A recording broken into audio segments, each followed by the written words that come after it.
이재명 대통령이 미국 재무부 장관까지 직접 만나 대미 투자에 대해서 논의를 했지만 한미 관세 협상은 아직 풀릴 기미가 없는 것 같습니다. 국민의힘 장동혁 대표는 지금 위기를 만든 대한민국 리스크라면서 5명을 콕 집어 언급했습니다. 발언 들어보시죠. 왜 관세 협상이 잘 이루어지지 않고 있습니까? 왜 조지아주 사태 같은 일이 벌어졌습니까? 이재명 대통령, 김민석 국무총리, 그 형인 김민웅, 정청래 대표, 정동영 장관, 이 북수리 오형제가 대한민국의 리스크입니다. 대통령에게 요구합니다. 이제 이쯤 돼서 관세 협상이 어떻게 진행된 것인지 그 구체적인 내용에 대해서 국민들께 육성으로 직접 소상히 밝히기 바랍니다. 예, 손수조 국민의힘 미디어 대변인 나오셨어요. 자, 오늘 장동혁 대표가 기자 간담회를 열어서 대한민국에 리스크 5명이 있다라고 하면서 김민석 총리의 형 김민웅 교수, 정청래 대표, 정동영 통일부 장관과 이재명 대통령을 찝었는데 북수리 오형제라고 했습니다. 북수리가 무슨 뜻입니까? 네, 그러니까 독수리 오형제를 빗대서 이제 북한과 아주 친근한 북수리 오형제다 이렇게 표현을 하신 것 같습니다. 네, 지금 이제 이재명 대통령께서 다시 이제 한국으로 돌아오면서 여러 가지 관세 협상에 대해서 도대체 어떻게 된 것이냐라는 많은 의문이 국민께서 갖고 계신데요. 그러니까 지금 이재명 대통령의 외교는 결과적으로 왕따 외교였다. 굉장히 외교 참사다라는 것이 지금 국민의힘의 어떤 그런 이제 기조인데요. 예. 그러니까 그런 것이 지금 트럼프 대통령의 이제 메시지나 이런 것들을 보면 굉장히 이재명 대통령을 한미 동맹의 어떤 믿을 수 있는 파트너십으로 인정한다기보다는 언제든지 반미를 할 수 있고, 그러니까 이제 북한 친북인 거죠. 언제든지 또 친중할 수 있는 그런 파트너십이 공고하기보다는 약간 신뢰가 부족한 그런 상황인데요. 특히나 이재명 대통령 같은 경우는 예전에 주한미군을 보고 점령군이라고 표현을 하기도 했었죠. 그래서 이제 트럼프 대통령이 이재명 대통령은 맹렬한 반미주의자다, 뭐 이렇게 표현을 하기도 했고요. 그래서 이런 표현들에서 보면은 굉장히 이재명 대통령 그리고 북수리 오형제라고 일컬을 수 있는 이 인사, 이재명 대통령 주변의 인사들이 굉장히 어떤 친북 그런 성향들, 친중 성향들이 있다는 부분을 좀 꼬집은 것 같아요. 이런 성향 때문에 지금 관세 협상이라든지 여러 가지 해결되지 않는 부분들이 있기 때문에 또 국제사회에서도 굉장히 이런 부분 때문에 왕따를 자처하고 있기 때문에 굉장히 우려 섞인 표현으로 이 북수리 오형제를 말씀하신 것 같습니다. 자, 장동혁 대표가 이재명 대통령을 리스크로 꼽은 이유, 합의문이 필요 없을 만큼 잘된 관세 협상이었다는 한미 정상회담 이후에 이 협상 내용이 일부 공개가 되고 있는데 그게 너무 달라서라고 보고 있는 것 같습니다. 들어보시죠. 합의문이 굳이 필요 없을 정도로 서로 얘기가 잘 된 회담이었습니다. As you know, in Japan, it's 550 billion. South Korea is 350 billion. That's up front. 아주 일부분은 투자 이렇게 이제 우리가 예상을 했죠. 그리고 그런 내용을 우리가 이제 비망록이라고 말했던 초기 언더스탠딩에 적어놨고, 근데 미국이 이제 그 이후에 MOU라고 우리에게 이제 보낸 문서에는 그런 내용과는 상당히 판이하게 다른 내용이 있었습니다. 예, 강성필 부대변인, 3,500억 달러, 우리가 가진 외환 보유액에 비해서 굉장히 큰 84%나 차지하는 돈을 선금으로 내라. 트럼프 대통령의 이 주장, 아마 우리 국민들도 납득하는 국민들은 없을 거예요. 이렇게 줄 수는 없다라고 생각하실 텐데 문제는 그때 협상하고 돌아와서 직후에는 잘 됐다라고 얘기했기 때문에 그러면 국민들을 향해서 거짓말한 건 아니야? 라는 논란이 있는 거예요. 저는 이제 야당에서는 뭐 그렇게 공세를 취할 수도 있다고 이해하는 부분도 있습니다. 근데 지금의 상황이 어떤 상황인지를 좀 인지를 잘 해야 된다. 그러니까 야당이 계속해서 정부가 국민에게 거짓말한 거 아니냐 이런 식으로 공격하잖아요. 그럼 대한민국의 많은 국민들은 야, 지금 너희가 여당 공격할 때야? 너희가 지금 이재명 대통령 공격할 때야? 어떻게든 지금 진행되고 있는 협상에서 이 정부의 협상력을 올려줘가지고 우리가 지금 뭐 얻으려고 하는 협상이 아니라 더 이상 뺏기지 않으려고 하는 이 협상에 힘을 실어줘야 되는 것이 아니야? 이게 국민들의 마음이라고 저는 생각을 하고 있고 그게 많은 지표에서 드러나고 있다고 생각을 합니다. 그러니까 이제 이런 부분이 있어요. 우리가 돌아와서 우리 뭐 강유정 대변인에 대해서 많이 공격하잖아요. 너무나도 잘된 협상이다. 그래서 저는 이렇게 생각도 합니다.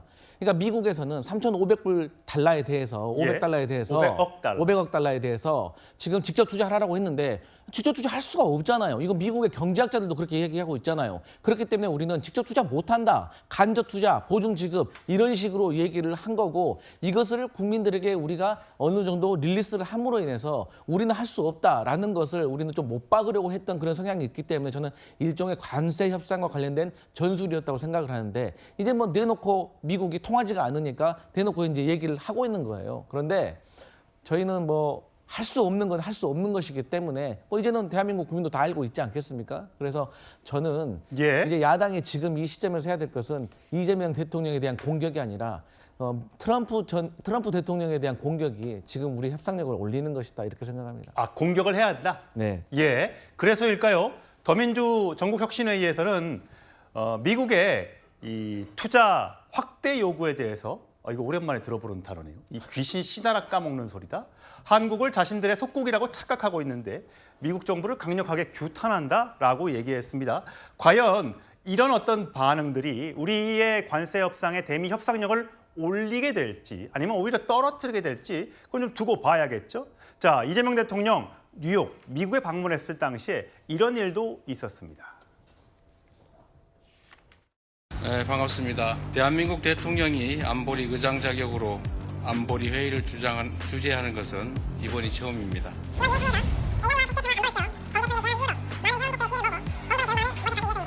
평화, 안보, 그리고 인류를 위한 AI를 위해 심도 있는 논의가 이루어지기를 기대합니다. 감사합니다. Chairs, the Security Council open debate will focus on artificial intelligence as its main agenda. Since the Republic of Korea joined the United Nations in 1991, been a member at the Security Council. The Republic of Korea, which has risen... 송영훈 변호사, 저렇게 순차 통역이 이루어지고 있는데 이재명 대통령이 기자회견장을 떠났어요. 보니까 아까 어떤 그 관계자분은 나갔어, 뭐 이렇게 입모양도 보이던데 저건 왜 저런 거예요? 왜 저런지 솔직히 모르겠습니다. 아무리 이해를 해보려고 해도 우리 국가 원수가 외국에 가서 연설을 하면서 저렇게 통역이 끝나지 않았는데 자리를 뜬 전례를 제가 아직까지 찾지 못했거든요. 그러니까 저것에 대해서는 대통령실에서 납득할 수 있는 설명이 있어야 될 것 같아요. 자칫 잘못하면 저것은 뭔가 우리 대통령이 다른 어떤 요소로 인해서 기분이 상해서 감정적인 행동을 한 것처럼 비칠 수도 있습니다. 그리고 외교 결례이기도 하고요. 또 우리 통역은 굉장히 굴욕감을 느꼈을 수도 있는 장면이에요. 본인이 결국은 대통령의 말을 정확하게 전달하기 위해서 통역에 몰두하고 있는 상황에서 자리를 뜬다. 그리고 대통령을 수행하고 있는 그 일행들도 우르르 현장을 떠난다라고 하는 것은 정말 이해하기 어려운 장면이고 저 상황에서도 끝까지 기겁정신을 발휘해서 정확하게 통역을 하고자 애쓴 우리 통역 담당자에게는 정말 박수를 쳐드리고 싶은 그런 상황입니다.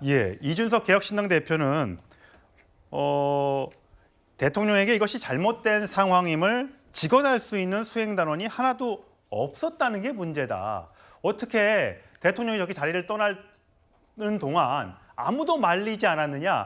이거 이상하다라고 하면서 우려를 표명하기도 했습니다. 그런가 하면 참 이번 짧은 방미 기간, 유엔 방문 기간 동안에 많은 일이 있었습니다. 이재명 대통령이 트럼프 대통령의 차량 행렬 때문에 도로가 막히자 이 걸어서 이동하는 그때 장혜미 변호사님, 마크롱 대통령도 트럼프 대통령한테 전화로 이거 못 가고 있다라고 얘기해서 우린 이것만 있는 줄 알았더니 이재명 대통령도 마찬가지였다는 거죠. 맞습니다. 또 트레키에 대통령도 마찬가지 상황에 처했다는 건데요. 아무래도 이제 트럼프 대통령은 테러의 위협이 아주 직접적으로 가해졌던 바가 있고 최근에는 최측근이 또 테러로 인해 사망한 부분이 있어서 경호가 상당히 엄중하게 이루어지는 것 같습니다. 때문에 다른 정상들도 이 일정을 맞추기 위해서 분주하게 움직여야 되는데 완전히 발이 한복판에 묶이게 돼서 마크롱 대통령 같은 경우에는 좀 상황을 좀 타개하기 위해서 트럼프 대통령한테 심지어는 직접 전화하기까지 했지만 뭐 뾰족한 수는 없었던 걸로 보이고요. 이재명 대통령도 마찬가지 상황이었고 그래서 이 부분이 해외 누리꾼들도 이건 손님을 초청해놓고 너무 예의가 없는 거 아니냐, 좀 무례했던 거 아니냐, 그리고 트럼프가 또 특유의 나르시즘을 좀 보여준 것 같다라고 좀 비판의 목소리가 자국 내에서도 미국에서도 좀 높이 나오는 것 같습니다. 참 며칠 되지도 않는 기간 동안 참 많은 일이 벌어졌습니다. 자, 이재명 대통령이 미국에 있는 동안 여권 내부에서는 외교 전략을 놓고 파열음이 나오고 있습니다. 화면으로 만나보시죠. 이른바 동맹파들이 너무 많아요. 미국 실험은 아무것도 못한다는 생각을 가지고 있는 사람들이 대통령 주변에 있습니다. 김대중 정부나 노무현 정부에서는 대통령 주변에 소위 자주파가 있으면 앞으로 나갑니다. 대통령 끝장낼 일이 있습니까? 비핵화 얘기를 거기 왜 넣어요? 한미 관계 때문에 남북 관계 한 발짝도 못 나고 말 겁니다. 예, 손수 대변인. 지금 저렇게 정세현 전 통일부 장관은 자주파가 있고 용산 대통령실에 뭐 동맹파가 있다라고 얘기하면서 동맹파가 너무 많다. 그러니까 미국과 동맹을 강조하는 사람들이 너무 많다. 우리가 어떤 전시작전권 환수 이런 부분에서 우리의 목소리를 내야 되는데 너무 미국에 끌려가고 있는 것 아니냐라는 발언을 했어요. 저는 좀 인정할 수가 없습니다. 한미동맹이라는 것은 우리나라 안보의 정말 주춧돌이고 한미동맹 없이 그 어떤 그 외교와 그런 이제 정책들을 펴나갈 수 있을까 저는 싶거든요. 사실상 지금 국제 정세에 쌓여서 이제 그 흐름들을 보면 지금 트럼프 대통령이 아르헨티나 같은 경우 한번 보십시오. 아르헨티나가 정말 자유우파 정책을 정말 선명하게 천명하고 나가기 때문에 트럼프 대통령은 지금 통화 스와프도 밀레이 대통령에게 먼저 제안하는 등 굉장히 이제 밀어주고 있죠. 소위. 그래서 사실 트럼프 대통령은 확실하게 우리 편이냐 아니면 우리 편이 아니냐에 두고 이것을 두고 우리 편이면 확실하게 밀어주고 그렇지 않으면 확실한 페널티를 주고 있습니다. 지금 우리나라 같은 경우도 비자 같은 경우에 지금 비자 수수료가 100배나 지금 더 높이겠다라고 하고 있지 않습니까? 이것은 뭐냐면 결국 대한민국 너희에게 우리가 편의를 봐주지 않겠다라는 하나의 정치적인 신호라고 봅니다. 이런 상황 속에서 어떻게 한미동맹 하지 않고 어떻게 그런 협상과 그다음에 경제적인 이익을 결국 외교라는 것은 자국의 이익이 가장 중요한 거 아니겠습니까? 그렇죠? 그런 것을 어떻게 할 수가 있겠습니까? 그래서 저는 이 한미동맹이라는 것을 결국 이재명 대통령도 그 유엔 연설 속에서 늘 워딩 속에서는 한미동맹을 외쳤지만 결국 실천적으로 할 수 있는 부분들이 많이 안 보였기 때문에 지금 이렇게 지지부진한 상황이라고 생각을 합니다. 그래서 지금 이 이제 국제사회의 어떤 이제 미중 패권 속에서 대한민국의 위치 그리고 어떤 그 G7과의 그 목소리를 같이 할 것이냐 아니면은 이 외줄타기를 할 것이냐에 대해서 선명하게 우리도 결정을 하고 한미동맹 굳건하게 가야 된다고 생각합니다. 지금 저런 이야기를 할 때가 아니라는 겁니다. 예, 어쨌든 이재명 대통령이 미국에 가 있는 동안 참 많은 일들이 있다 보니까 이재명 대통령이 갖고 왔다는 외교 성과가 좀 묻힌 것 같다는 얘기가 여권 내에서도 나오고 있더군요.